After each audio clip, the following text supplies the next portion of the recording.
Edir Macedo, on lui serrait la main avec crainte parce que pour nous, c'était comme parler avec Dieu lui-même, avec le roi alors qu'il est un simple pécheur, tout comme nous. Edir Macedo est surtout un homme très riche qui a bâti une fortune sur le dos de la misère et de l'ignorance. Le voici pris la main dans le sac, tout sourire, comptant ses dollars dans un temple de New York. Encore mieux, avec ces images tournées par un ancien membre, on le voit expliquer au pasteur comment soutirer de l'argent aux adeptes. Vous comprenez comment ça marche? S'ils veulent donner, tant mieux. Et s'ils veulent pas, eh bien qu'ils aillent au diable. Ou ils donnent, ou ils vont se faire foutre. Mais en 1992, Edir Macedo est rattrapé par la justice de son pays. Il est arrêté pour escroquerie. Il sera libéré au bout d'une semaine après avoir crié à la persécution. Je ne mérite pas ça. Je me sens comme un apôtre, parce que je ressens ce qu'ils ont vécu à leur époque. Depuis sa libération, Edir Macedo vit comme un milliardaire et fuit la presse.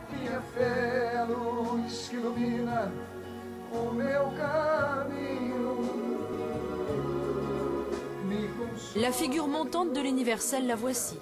Marcelo Crivella, chanteur évangélique, neveu et fils spirituel du gourou.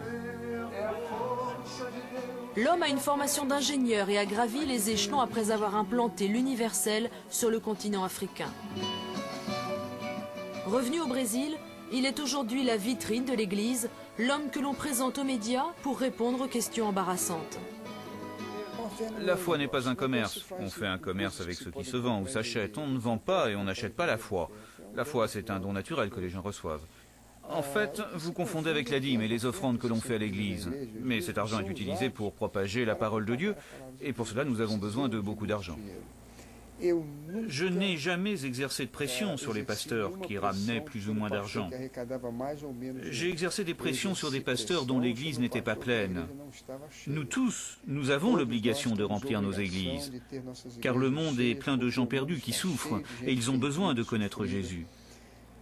Et je pense que les pasteurs ne peuvent pas rester dans leur bureau à attendre que les gens viennent les voir. L'argent sert aussi aux œuvres humanitaires de l'Universel, dont Marcelo Crivella est le promoteur. Pour nous convaincre, il nous donne une cassette de présentation de son grand projet, un plan d'aide aux populations du Nord-Est. Lutte contre la famine, contre la désertification, ce programme entièrement financé par la vente des disques de Marcelo Crivella a coûté 4 millions de dollars. Une goutte d'eau pour l'Universel. À peine 0,4% de son chiffre d'affaires. Suite de l'opération Séduction, Marcelo Crivella nous présente sa femme et son équipe. Désireux de donner une meilleure image que son oncle, il tient par exemple un discours beaucoup plus modéré sur l'Église catholique. Avec l'Église catholique, j'ai beaucoup de divergences sur la doctrine. Mais au niveau social, dans les écoles, les hôpitaux, je reconnais qu'ils réalisent un travail important. Dans notre pays, la plus grande partie de la population est catholique. Et notre intention n'a jamais été de mener une guerre sainte. Nous avons des convictions différentes dans la doctrine, mais quand nous nous tournons vers la charité, il y a une phrase que je répète dans tous mes programmes de télévision, « La charité n'a pas de religion ». La télévision, justement. C'est ce média que l'Universel a choisi pour accroître son influence. Elle possède 3 chaînes dans le pays. La plus importante, c'est la Rede Record, la 3e en audience. Une chaîne commerciale le jour, mais des programmes évangéliques la nuit pour mieux propager la parole de l'Église.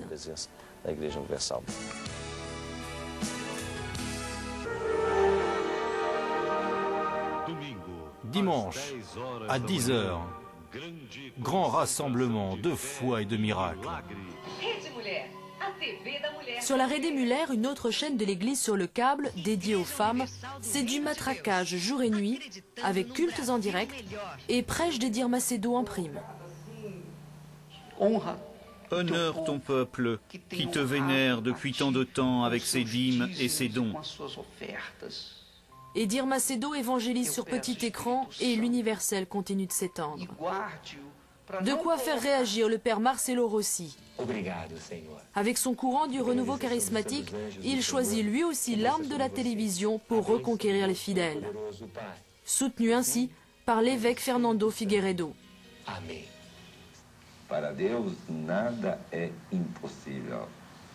Ele, portanto, se comunica.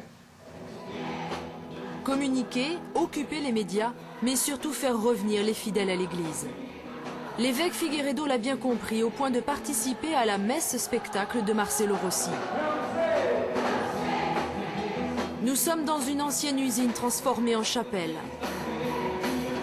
Depuis 1998, 5 fois par semaine, au son du rock évangélique, Marcelo Rossi fait vibrer les foules. Il fait salle comble et redonne des couleurs à l'Église catholique.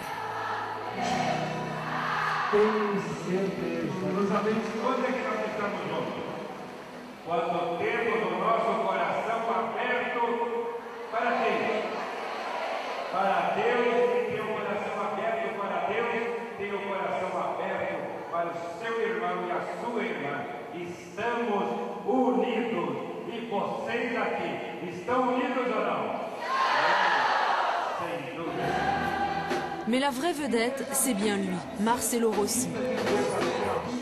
C'est pour lui que tous ses fidèles, surtout des femmes, sont revenus à l'église. Plus qu'un prêtre, il est devenu une figure charismatique.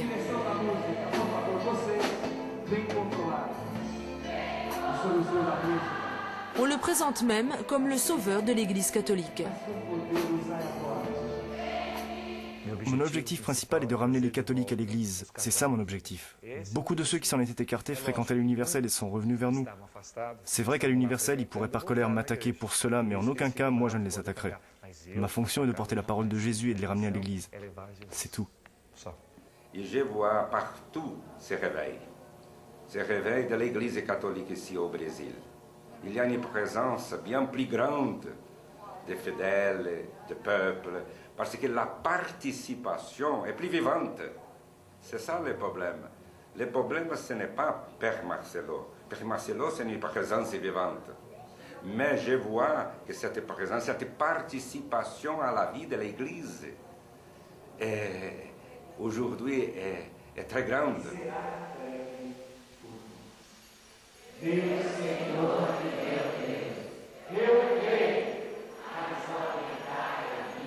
Au moins 20 000 personnes suivent chaque messe de Marcelo Rossi.